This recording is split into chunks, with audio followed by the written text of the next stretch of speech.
Hi అండి, welcome back to our channel. ఈరోజు మన వీడియో వచ్చేసరికి ఎస్ఎస్సి నోటిఫికేషన్ అయితే పడింది కదండి. దానికి ఎలా అప్లై చేయాలన్నది ఈ వీడియోలో అయితే చూపిస్తున్నాను. ఫస్ట్ గూగుల్లోకి వెళ్ళి ssc.gov.in అని సెర్చ్ చేయాలి. ఫస్టే ssc.gov అనే లింక్ కనిపిస్తుంది కదండి. ఆ లింక్ మీద క్లిక్ చేస్తే ఇలా వెబ్ పేజ్ అయితే ఓపెన్ అవుతుంది. బ్రౌన్ కలర్ లో 3 డాట్స్ మీద క్లిక్ చేస్తే ఇలా వస్తుంది లాగిన్ ఆర్ రిజిస్ట్రేషన్. లాగిన్ అవ్వాలంటే ఫస్ట్ రిజిస్ట్రేషన్ అవ్వాలి. సో రిజిస్ట్రేషన్ మీద క్లిక్ చేయండి. నెక్స్ట్ కిందికి స్క్రోల్ చేసుకుంటూ వెళ్తే కంటిన్యూ అని కనిపిస్తుంది, దాని మీద క్లిక్ చేయాలి. ఇలా వెబ్ పేజ్ అయితే ఓపెన్ అవుతుంది. Do you want Aadhaar card అంటే ఎస్ అని ఇవ్వండి. నెక్స్ట్ ఆధార్ కార్డ్ నెంబర్ ఇవ్వండి. తర్వాత వెరిఫైడ్ ఆధార్ కార్డు కూడా సేమ్ ఆధార్ కార్డ్ నెంబర్ అయితే ఇవ్వండి. అలా కిందకి స్క్రోల్ చేసుకుంటూ వెళ్తే థర్డ్ పాయింట్ కనిపిస్తుంది కదా, ఇక్కడ మీ నేమ్ ఇవ్వాలి. హ్యాస్ పర్ ఎస్ఎస్సి అంటే 10th క్లాస్ మార్క్స్ లిస్ట్ లో మీ నేమ్ ఏ విధంగా అయితే ఉంటుందో అదే విధంగా ఇక్కడ కూడా ఇవ్వాలి. వెరిఫికేషన్ ఆఫ్ నేమ్ అన్న కాడ కూడా మళ్ళీ మీ నేమ్ ఇవ్వండి. మీ నేమ్ ఏమైనా చేంజ్ చేయాలనుకుంటే చేంజ్ చేయండి, లేకపోతే నో అని క్లిక్ చేసేయండి. 5 దగ్గర మీ gender, next verification of gender కూడా, నెక్స్ట్ 6th దగ్గర డేట్ ఆఫ్ బర్త్ అయితే సెట్ చేయండి. నెక్స్ట్ కింద verification of date of birth అని కనిపిస్తుంది కదా, పైన ఏ డేట్ ఆఫ్ బర్త్ అయితే సెట్ చేశారో అదే డేట్ ఆఫ్ బర్త్ ని కింద కూడా సెట్ చేయండి. మీ ఎస్ఎస్సి సర్టిఫికెట్ లో మీ ఫాదర్ నేమ్ ఎలా అయితే ఉందో ఇక్కడ కూడా మీ ఫాదర్ నేమ్ దగ్గర అలాగే మీ ఫాదర్ నేమ్ ని సెట్ చేయండి. Same verification of father name దగ్గర కూడా సేమ్ ఫాదర్ నేమ్ అయితే ఇవ్వండి. నెక్స్ట్ మదర్ నేమ్ దగ్గర కూడా మీ మదర్ నేమ్ ని ఎస్ఎస్సి ప్రకారం మీ ఎస్ఎస్సి సర్టిఫికేట్ లో మీ మదర్ నేమ్ ఎలా ఉంటే అలాగే ఇక్కడ కూడా రాయండి. వెరిఫై ద మదర్ నేమ్ అన్న కూడా సేమ్ పైన ఏ విధంగా అయితే ఫిల్ చేశారో అదే విధంగా ఫిల్ చేయండి. Board of secondary education Andhra Pradesh అని సెట్ చేయండి. ఆంధ్రప్రదేశ్ వల్ల అయితే, లేకపోతే తెలంగాణ వల్ల అయితే తెలంగాణ అని సెట్ చేసుకోండి. నెక్స్ట్ 10th వచ్చేసరికి రోల్ నెంబర్ ఇవ్వాలి. 10th class hall ticket number ఇవ్వాలి. పైన ఏదైతే ఇచ్చారో కింద కూడా వెరిఫికేషన్ దగ్గర అదే ఇవ్వాలి. క్లాస్ ఏ ఇయర్ లో పాస్ అయ్యారో ఆ పాస్డ్ అవుట్ ఇయర్ అయితే ఇవ్వాలి. ఇక్కడ సెలెక్ట్ చేయండి. వెరిఫికేషన్ ఆఫ్ ఇయర్ అన్న దగ్గర పైన ఏ ఇయర్ అయితే మెన్షన్ చేశారో అదే ఇయర్ ని కింద కూడా మెన్షన్ చేయాలి. హైయర్ ఎడ్యుకేషన్ అయితే ఇక్కడ మెన్షన్ చేయండి. మొబైల్ నెంబర్ అలాగే ఈమెయిల్ ఐడిని కూడా ఇక్కడ ఇవ్వండి. మొబైల్ నెంబర్ అలాగే ఈమెయిల్ ఐడిని ఫిల్ చేసిన తర్వాత ఇక్కడ సెండ్ ఓటీపీ అని ఉంది కదా, మొబైల్ నెంబర్ కైనా ఓటీపీని సెండ్ చేయొచ్చు, లేకపోతే ఈమెయిల్ ఐడి కన్నా సెండ్ చేయొచ్చు. ఏదైనా ఇక్కడ కన్సిడర్ చేస్తారు. ఏదైనా ఒకటైనా కన్సిడర్ చేస్తారు, లేకపోతే 2 అయినా సరే పర్వాలేదు. మొబైల్ నెంబర్ కానీ ఈమెయిల్ కానీ మెసేజ్ అనేది వస్తుంది. రిజిస్ట్రేషన్ నెంబర్ అలాగే పాస్వర్డ్ కూడా వస్తుంది, చూసుకోండి. సక్సెస్ అని కనిపిస్తుంది కదా, ఓకే అని క్లిక్ చేస్తే మనకి ఇలా వస్తుంది అనమాట. నెక్స్ట్ దాన్ని కంటిన్యూ చేయండి. రిజిస్ట్రేషన్ నెంబర్ పాస్వర్డ్ అడుగుతుంది. మనకు ఆల్రెడీ మెయిల్కి వచ్చింది కదా రిజిస్ట్రేషన్ నెంబర్ పాస్వర్డ్, వాటినే ఇక్కడ ఎంటర్ చేస్తున్నాం అనమాట. మెయిల్కి ఓటీపీ పంపిస్తే మెయిల్కి వస్తుంది, లేకపోతే ఫోన్ నెంబర్కి పంపిస్తే మెసేజ్ రూపంలో ఆ ఫోన్ నెంబర్కే ఓటీపీ అనేది వస్తుంది. ఈ రిజిస్ట్రేషన్ నెంబర్ అండ్ పాస్వర్డ్ 2 వస్తాయి. రెండింటిని ఇక్కడ మెన్షన్ చేసి ఇక్కడ క్యాప్చర్ ఉంది కదా, దాన్ని కూడా ఒకసారి ఫిల్ చేయండి. క్యాప్చర్ ఎంటర్ చేసిన తర్వాత ఇలా లోడ్ అయ్యి ఈ విధంగా అయితే మనకు పేజ్ అనేది ఓపెన్ అవుతుంది. ఓల్డ్ పాస్వర్డ్ అంటే మనకి ఆల్రెడీ మెయిల్కి వచ్చిన పాస్వర్డ్, న్యూ పాస్వర్డ్ అంటే మనం సెట్ చేసుకోవాలి. మనం న్యూ పాస్వర్డ్ని ఎలా క్రియేట్ చేసుకోవాలని చెప్పడం కోసం ఇక్కడ ఇన్స్ట్రక్షన్స్ కూడా ఇచ్చారండి. ఏదైనా ఒక అప్పర్ కేస్ ఉండాలి, లోవర్ కేస్ క్యారెక్టర్స్ ఉండాలి, క్యారెక్టర్స్ మ్యాక్సిమం 8 ఉండాలి, ఏదైనా స్పెషల్ క్యారెక్టర్ అదే స్పెషల్ సింబల్ అనేది ఉండాలి, నెక్స్ట్ నెంబర్స్ అనేవి ఉండాలి అని ఇన్స్ట్రక్షన్స్ అన్నిటిని బేస్ చేసుకుని ఒక న్యూ పాస్వర్డ్ అయితే క్రియేట్ చేసేసుకోవాలండి.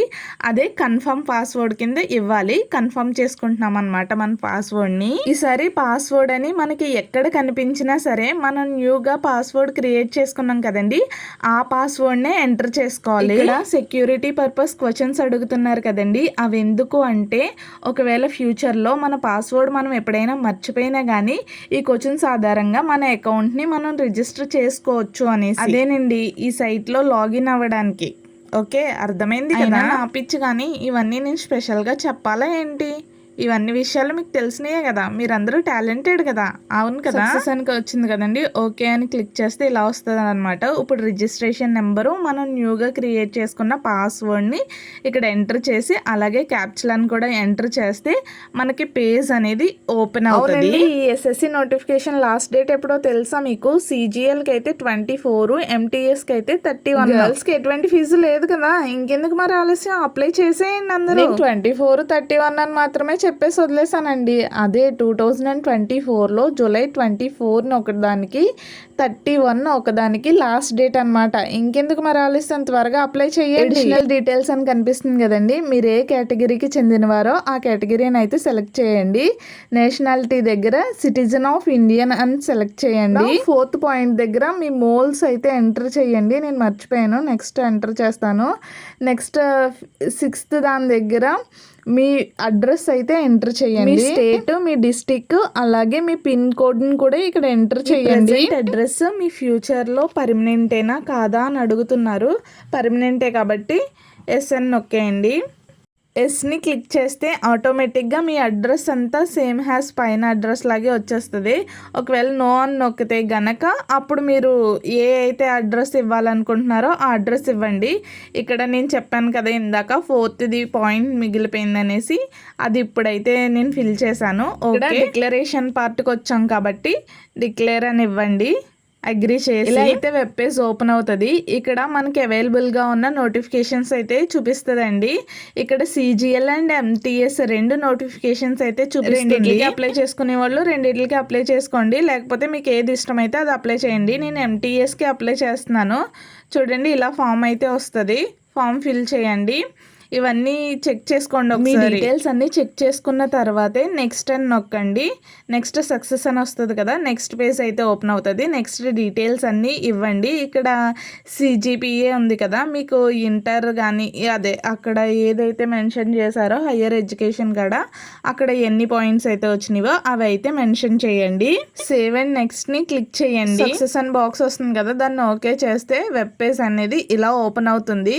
ఈ వెబ్ పేజ్లో ఎడిషనల్ ఇన్ఫర్మేషన్ అని ఉంది కదా, ఇక్కడ నన్ను అని ఇచ్చుకుంటే వెళ్ళిపోండి. సేవ్ నెక్స్ట్ చేస్తే ఓకే అని అంటుంది. ఇక్కడ మనకి ఏ అయితే ఎగ్జామినేషన్ సెంటర్స్ దగ్గరగా ఉన్నాయో వాటిని ఇక్కడ సెట్ చేసుకోవాలి. ఏ సెంటర్ కన్వీనియంట్గా ఉంది అనుకుంటే ఆ సెంటర్ని ఇచ్చుకోండి. నేనైతే కాకినాడ, రాజమండ్రి, విజయవాడ అయితే సెట్ చేశాను. మీ ఇష్టం. ఏ సెంటర్స్ అయితే దగ్గరగా ఉన్నాయి అనుకున్నారో ఆ సెంటర్స్ని సెలెక్ట్ చేసుకోండి. ఎందుకంటే ఇక్కడ మనం మెన్షన్ చేసే దాన్ని ఆధారంగా బేస్ చేసుకునే మనకి సెంటర్ అనేది ఎలకేట్ చేస్తారు. ఇక్కడ వచ్చేసరికి మనం తెలుగులో ఎగ్జామ్ రాయాలనుకుంటున్నామో, ఇంగ్లీష్లో ఎగ్జామ్ రాయాలనుకుంటున్నామో సెలెక్ట్ చేసుకోవాలి. ఇక్కడ సెట్ చేసిన దాన్ని ఆధారంగా బేస్ చేసుకునే మన ఎగ్జామ్ పేపర్ అయితే ఉంటుందండి. మనం ఇక్కడ తెలుగు సెట్ చేసుకుంటే అక్కడ తెలుగులో ఉంటుంది, లేకపోతే ఇంగ్లీష్ సెట్ చేసుకుంటే మన పేపర్ అనేది ఇంగ్లీష్లో ఉంటుంది. మీకు ఏ లాంగ్వేజ్ కన్వీనియంట్గా ఉంటే ఆ లాంగ్వేజ్ని సెట్ చేసుకోండి. మిగిలినవన్నీ ఈ వీడియోలో చూపించినట్టుగా ఫిల్ చేసేసి సేవ్ అండ్ నెక్స్ట్ నొక్కేయండి. ఫోటో అండ్ సిగ్నేచర్ కూడా ఎంటర్ చేయాల్సి ఉంటుంది. ఫోటో అనేది లైవ్లో తీసుకుంటున్నారు, చూసుకోండి. ఈ వీడియో మీకు నచ్చినట్లయితే please like, share and subscribe to my channel.